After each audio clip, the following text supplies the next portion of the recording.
गरीब की शादी। शशि की सौतेली माँ ने उसकी शादी की तो बड़े घर में, लेकिन पति कोई काम न करता। आप ससुर जी के साथ काम पर क्यों नहीं जाते? हाँ जाऊंगा, लेकिन कल से। आज जरा मैं दोस्तों के साथ घूमने जा रहा हूँ। शशि के 2 बच्चे होते हैं, लेकिन रमेश का हाल वैसा का वैसा ही रहता है। एक दिन, सुनिए ना, बच्चा रो रहा है, इसके दूध के लिए पैसे नहीं है। अरे तो पिताजी से ले लो ना। क्यों? अगर आप में कमाने की क्षमता नहीं थी तो शादी क्यों की? तभी घर आई बड़ी ननद बोल पड़ती है। आहा, तुम्हारी माँ को साफ साफ कह दिया था कि लड़का ना कमाता है ना कभी कमाएगा। हम 4 बहनें हैं इसका ख्याल रखने के लिए, और पिताजी का इतना सारा पैसा, तुम्हें किस चीज की कमी रखी है? लेकिन थोड़े ही सालों में तकदीर बदल जाती है। शशि का ससुराल गरीब हो जाता है। सब बिकने के बाद शशि अपने पति, बच्चे और सास के साथ किराए के मकान में आ जाती है। मैं कोई नौकरी करना चाहती हूँ दीदी। अरे इतने बड़े घर की बहू थी शशि, तुम नौकरी करोगी? नहीं नहीं नहीं नहीं। नहीं करूंगी तो घर कैसे चलेगा? बच्चों को भी तो पालना है ना। तभी शशि का भाई आ जाता है। शशि, ये ले राशन का सामान, किसी भी तरह की कोई भी जरूरत हो तो बताना। भाई, अब मैं नौकरी करूंगी। देख बहन, वैसे तो मैं तेरे साथ हूं, लेकिन हाँ, मैं ये भी चाहता हूं कि तू अपने पैरों पर खड़ी हो जा। शशि को एक प्ले स्कूल में छोटे बच्चों को संभालने की नौकरी मिल जाती है। एक दिन, शशि, मेरे स्कूल को अब तुम संभाल लो, मैं कुछ दिनों के लिए अपने बेटे के पास जा रही हूँ। लेकिन प्ले स्कूल अकेले मैंने कभी नहीं संभाला है। अब ये सब मैं नहीं जानती, इतने महीनों में तूने जो देखा बस पूरे आत्मविश्वास के साथ उसे करना। शशि नीलम के जाने के बाद पूरे 1 महीने उसका स्कूल अकेले संभालती है, और फिर एक दिन आता है जब वो अपना खुद का स्कूल भी खोल लेती है। वाह शशि, तुमने आज मेरा सर गर्व से ऊंचा कर दिया। तुम्हारा यही आत्मविश्वास तुम्हें बहुत आगे ले जाएगा।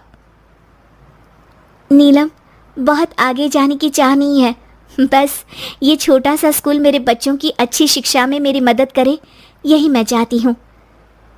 शशि थोड़े थोड़े पैसों से ही अपना परिवार पाल रही थी। एक दिन उसके घर उसकी बड़ी ननद आती है।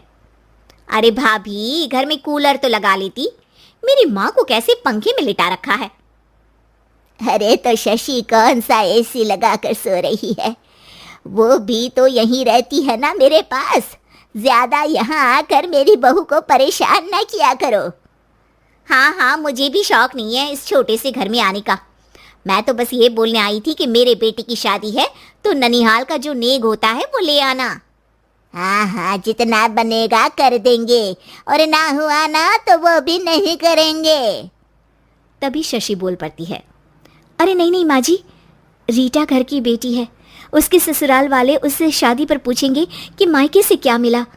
रीटा, तुम मुझे सामान की लिस्ट भेज देना, मैं पूरी कोशिश करूंगी कि तुम्हारी हर डिमांड को पूरा करें। अच्छा, मैं खाना लगाती हूँ।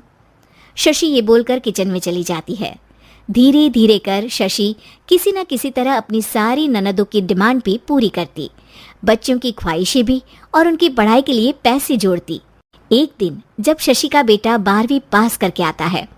माँ, अब तुझे काम करने की जरूरत नहीं है, मैं अब कोई ना कोई नौकरी करके पढ़ाई भी साथ कर लिया करूँगा। शशि को लगता है कि बेटा और आगे पढ़ाई करे, लेकिन वक्त की मार के कारण वो बेटे को काम के लिए हाँ कर देती है। अब बेटा एक बैंक में चपरासी बन जाता है।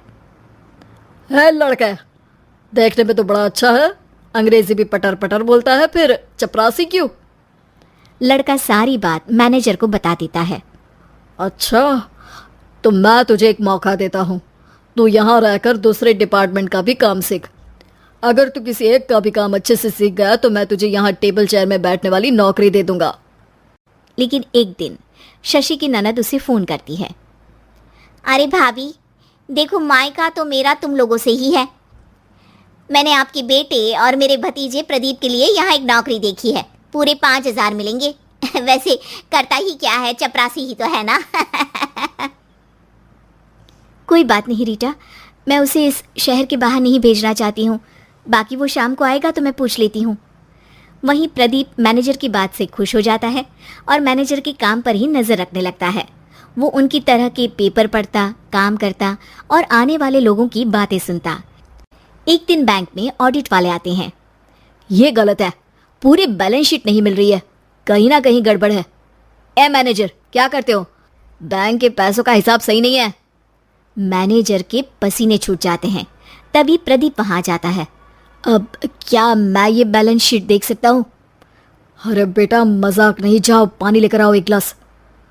प्रदीप मैनेजर को पानी लाकर देता है और फिर ऑडिटर से कहता है, देखिए सर, मैं आपको बता सकता हूँ कि कैसे बैलेंस शीट को आप लोग गलत तरीके से जोड़ रहे हैं। ऐसा बोलकर प्रदीप एक एक कर सारे डाउट क्लियर कर देता है। अरे हाँ, ये तो पॉइंट हमने देखे ही नहीं थे। गुड, कौन है ये बच्चा? तभी मैनेजर बोल पड़ता है, अब हमारे यहाँ अकाउंट में नया आया है। ऑडिटर के जाने के बाद, वाह प्रदीप, आज तो तुमने मेरी नौकरी बचा ली। और आपने भी तो मेरी नई नौकरी लगा दी अकाउंटेंट की। बस फिर क्या था, प्रदीप ने एक बार जो सफलता की सीढ़ी चढ़ी, बस चढ़ता ही चला जाता है। फिर एक दिन शशि की ननद, अरे भाभी कैसी हो? घर को तो बड़ा ही सुंदर चमका रखा है। अरे बेटी, कैसे आना हुआ? तू तो इस छोटे से घर में आना भी नहीं चाहती थी, कोई खास काम है क्या? अब हाँ, वो माँ, मेरा जो मजला बेटा है ना, वो अकाउंट से पढ़ाई कर रहा है, तो प्रदीप से बोलकर उसकी भी कहीं अच्छी नौकरी लगा दो ना। सास और शशि समझ जाते हैं कि कैसे पैसे आते ही लोगों के बात करने के तरीके से लेकर रिश्ते निभाने तक में बदलाव आ जाता है। मुझे उम्मीद है कि आपको वीडियो पसंद आया होगा। कृपया मुझे कमेंट में बताएं कि आपको वीडियो कैसा लगा। अगर आपको यह पसंद आए तो कृपया लाइक और शेयर करें। अधिक मनोरंजक वीडियो हमेशा देखने के लिए चैनल को सब्सक्राइब करना और घंटी आइकन दबाना न भूलें। धन्यवाद।